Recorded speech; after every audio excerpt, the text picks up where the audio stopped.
Nous avons eu, d'après les chiffres effectivement de l'INSTAD, au moins 435 000 personnes à Ouidah sur les 3 jours. Il fallait y être effectivement pour voir l'engouement de nos concitoyens, mais aussi des touristes qui sont venus. Rien qu'à voir sur les images, vous savez qu'il y avait une part importante de touristes. Les investissements autour de Voodoo Days 2025, nous avions un budget d'un peu plus d'1 milliard. Mais on a dit tout à l'heure qu'il y a eu 435 000 personnes au moins qui sont arrivées à Ouidah.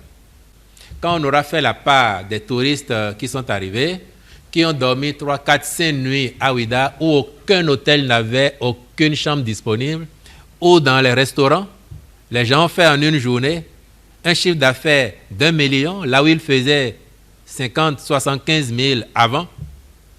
J'ai parlé de soft power. Ce que le Bénin aura gagné en visibilité mondiale, en aura, ça n'a pas de prix.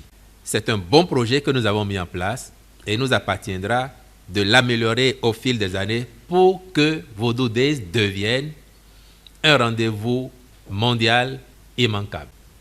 Donc nous pouvons nous réjouir tous ensemble d'avoir fait quelque chose de merveilleux, d'avoir réussi cette édition de Voodoo Days sans occulter que nous ne dormons pas sur nos lauriers, nous avons envie d'améliorer et de faire mieux. Pourquoi en 2026, on ne tutoierait pas le million de participants?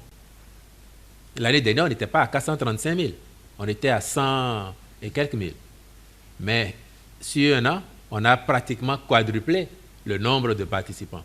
Nous aimerions bien doubler ce chiffre l'année prochaine.